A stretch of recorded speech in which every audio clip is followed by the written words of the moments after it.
Assalamualaikum warahmatullahi wabarakatuh. Perkenalkan, nama saya Salampudin.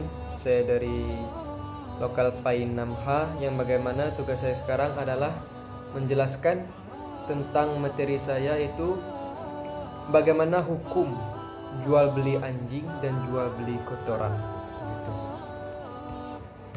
Langsung saja pada pendapat pertama, pendapat jumhur ulama terkait syarat-syarat barang yang diperjualbelikan adalah suci, tidak sah penjualan benda-benda bernajis, memberi manfaat, dilarang jual beli benda yang tidak boleh diambil manfaatnya.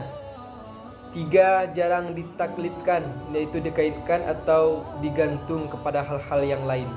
4. Tidak dibatasi waktunya, karena jual beli mengenai kepemilikan penuh. 5. Milik sendiri.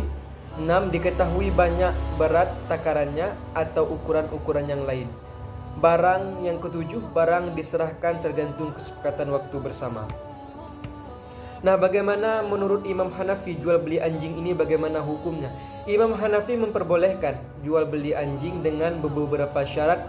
Adapun menjadi dalil untuk Imam Hanafi tersebut adalah di dalam surah Al-Baqarah ayat 29 dan surah Al-Maidah, yang bagaimana artinya, Dialah Allah yang menjadikan segala yang ada di bumi untuk kamu, dan Dia yang berkehendak menciptakan langit lalu dijadikannya 7 langit, dan Dia maha mengetahui segala sesuatu. Surah Al-Baqarah ayat 29. Dan surah selanjutnya yaitu surah Al-Maidah yang menjadi landasan hukum menguatkan Imam Hanafi tersebut, yang bagaimana artinya, mereka menanyakan kepadamu, apakah yang dihalalkan bagi mereka? Katakanlah, dihalalkan bagimu yang baik-baik dan buruan yang ditangkap oleh binatang buas yang telah kamu ajar dengan melatihnya untuk berburu. Kamu mengajarnya menurut apa yang telah diajarkan Allah kepadamu, maka makanlah dari apa yang ditangkapnya untukmu, dan sebutlah nama Allah atas binatang buas itu waktu melepaskannya.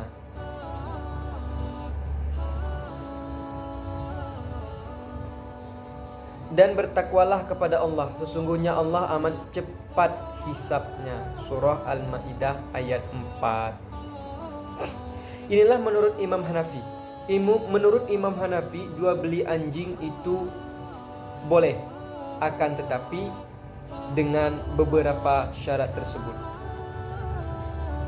Selanjutnya ada pendapat daripada Imam Malik.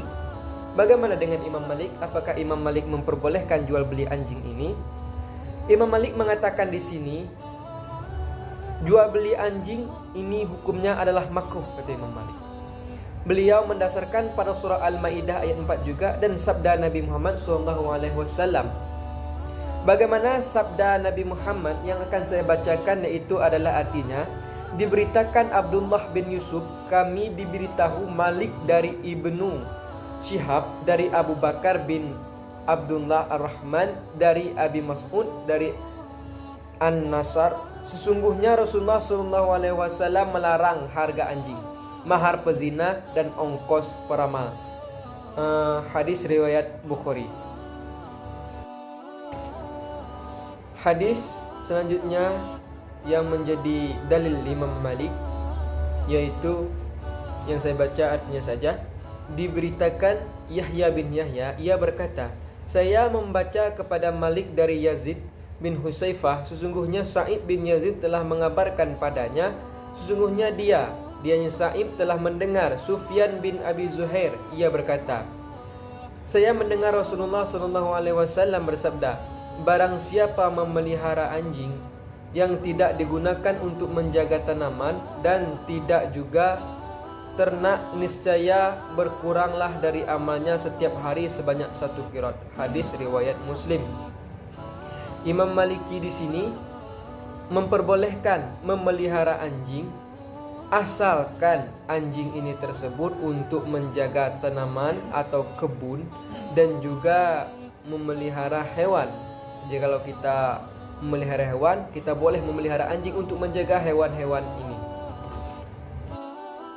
Nah, selanjutnya dari Imam Hambali, pendapat daripada Imam Hambali ini apakah memperbolehkan atau tidak. Di sini Imam Hambali berpendapat bahwa jual beli anjing tidak diperbolehkan secara mutlak, yang bagaimana landasan daripada Imam Hambali ini mengatakan dari sabdanya Rasulullah SAW, yang bagaimana artinya bahwasanya Rasulullah SAW melarang hasil penjualan anjing, pelacur dan upah perdukunan. Hadis riwayat Bukhari nomor 2237. Dan dari hadis lain Imam Hambali mengatakan haram dari hadis lain, sesungguhnya, yang artinya sesungguhnya Rasulullah SAW melarang hasil dari jual beli darah dan jual beli anjing dan upah pelacur, serta melaknat pemakan riba dan yang mewakilkannya, dan orang-orang yang mentato dan meminta ditato, serta melaknat para penggambar makhluk hidup.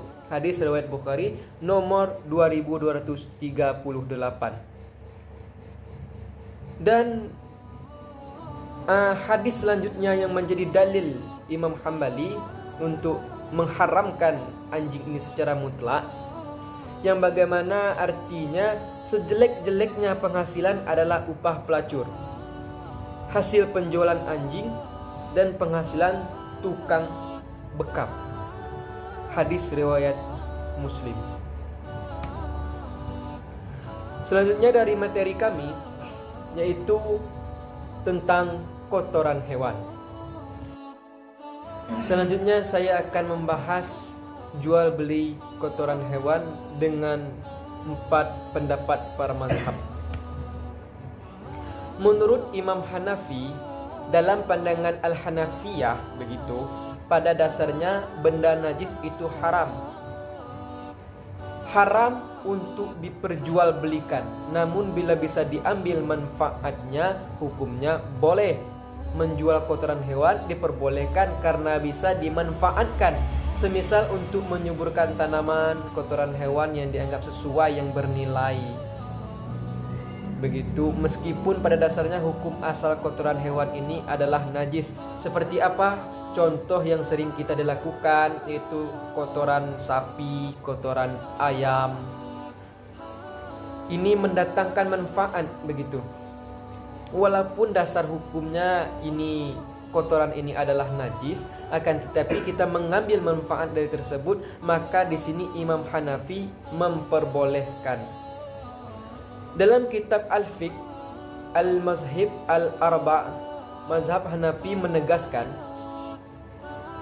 yang bagaimana artinya diceritakan Hanafi dari Abdullah bin Mas'ud berkata, boleh menjual belikan minyak yang terkena najis dan memanfaatkannya selain untuk dimakan, sebagaimana boleh memperjualbelikan yang tercampur dengan debu dan memanfaatkannya, dan kotoran binatang atau pupuk meskipun dia najis barangnya. Bahwasanya yang mereka larang adalah memperjualbelikan bangkai, kulit bangkai sebelum disamak, babi dan arak. Hadis riwayat Bukhari. Begini berarti di sini Imam Hanafi memperbolehkan jual beli kotoran hewan. Selanjutnya di sini kita melihat daripada pandangan Imam Syafi'i. Apakah Imam Syafi'i memperbolehkan atau tidak menjual kotoran hewan, jual belikan kotoran hewan?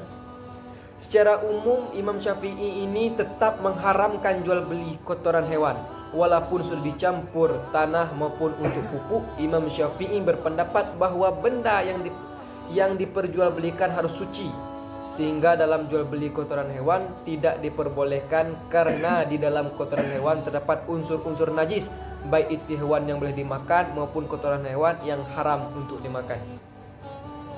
Larangan menjadi dalil Imam Syafi'i ini adalah larangan Nabi Muhammad SAW terhadap umatnya, yang bagaimana dikatakan yang mengharamkan jual benda najis yang dianalogikannya sebagai hadis sebagai berikut. Ini adalah hadis yang bagaimana artinya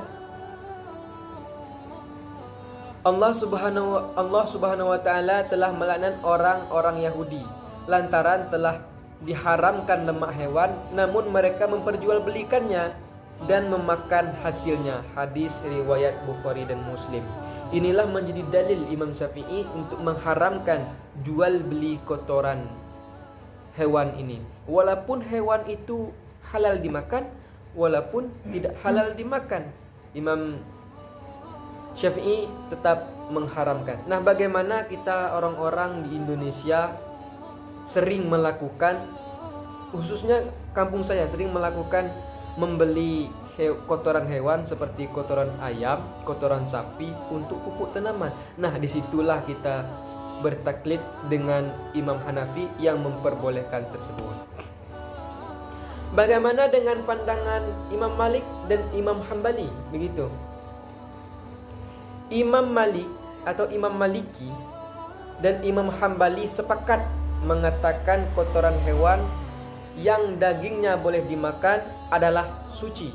Pendapat ini dilandasi dengan hadis yang bagaimana dikatakan, yang artinya dari Anas bin Malik berkata, kencing binatang yang dagingnya halal dimakan dan kotoran itu keduanya suci, kecuali kalau binatang tersebut minum air najis, maka kencingnya pada saat itu najis. Demikian juga ayam yang makan barang-barang najis, maka kotorannya pun najis. Hadis riwayat Bukhari. Imam Maliki dan Imam Hambali sepakat mengatakan kotoran hewan yang dagingnya boleh dimakan, maka sucilah kotoran tersebut. Mungkin inilah yang dapat saya sampaikan.